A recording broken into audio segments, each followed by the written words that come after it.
So my story of privilege, of course, starts when I was born.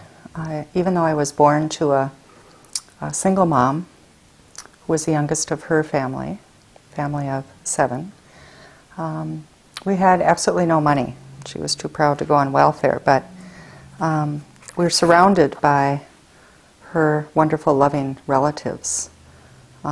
So I didn't feel any shame throughout my childhood, even into school days, being without a father until she married my stepdad when I was 11.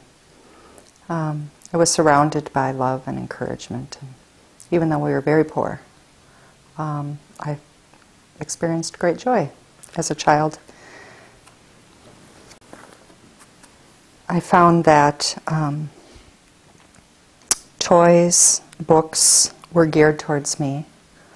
They were always white, depicting things that I could aspire to and cherish in life. One of the things that I aspired to early on in life was music. One of my favorite movies, The Sound of Music, with Julie Andrews, who I really wanted to be when I grew up. Unfortunately, my voice never aspired with my dreams that way, but just like the books and the toys, I was surrounded by a world of hopes and aspirations based on how I might look or imagine myself being.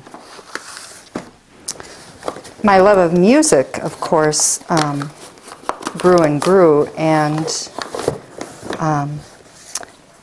in elementary school, my parents were finally able to scrape up the money to get a used piano. I found a music teacher in the school who taught lessons for me. And in fact, as I got a little older, he would give me piano lessons in exchange for me doing some childcare for he and his wife. And again, all of the music that I was surrounded by, like the toys and the books and the films, the music spoke to my reality and encouraged my hopes, dreams, and aspirations of who I might become in the world and who I was. Of course, as I mentioned, growing up surrounded by love and encouragement, my mother's parents came here from Germany when they were teenagers, settled in southwestern Minnesota, and they taught her, my mother's oldest siblings taught her parents English. But even as a small child, although my mother didn't speak fluent German, her older siblings could still speak it, but by the time I came along, they were fully immersed in the English language. But I was able to take German. In fact, it was taught in elementary school, and later on when I went to college. And I remember as a small child going to church, and church services were still in German, even in Minneapolis, Minnesota, where I was baptized and spent my early childhood. And so that history was there for a while. As I got older, I had to intentionally keep tap with those German roots, but they were readily available and supported. That was just kind of the norm back then. If you were Finnish, you went to a Finnish church. German speaking, you went to a German church, and that was quite normal.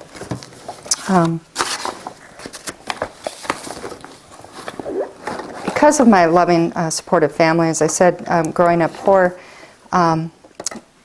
many of my mother's siblings had made it quite well in life financially by the time I came along. So even when times were hard, they would send boxes of food and clothing and pay for me to get haircuts and things of that nature. So never had to worry for want of any basic needs at all. And because religion was such an important part of my family and who I was growing up,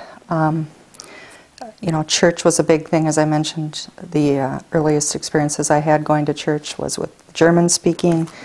I found my spiritual development, earliest memories I had quite validating, going to Sunday school, getting confirmed. One of the things that I remember the first time questioning, reflecting back on my experiences of spiritual development and with organized religion, is I would learn songs in Sunday school about, Jesus loving all the little children. There was a song, Jesus loves little children, red and yellow, black and white. And we would gather our pennies and bring them together a couple times a year to send donations to mission schools in other parts of the world to help save, quote, save, unquote, other children of the world who apparently didn't know that God existed. Certainly that the religion that I was learning existed. But I remember as a young child just embracing the fact that all people were loved. And it wasn't later, until much later in life, that I learned about some of the contradictions of, even in the face of religion, how people were treated differently. But I was welcome and embraced in religious communities and nurtured along the way. I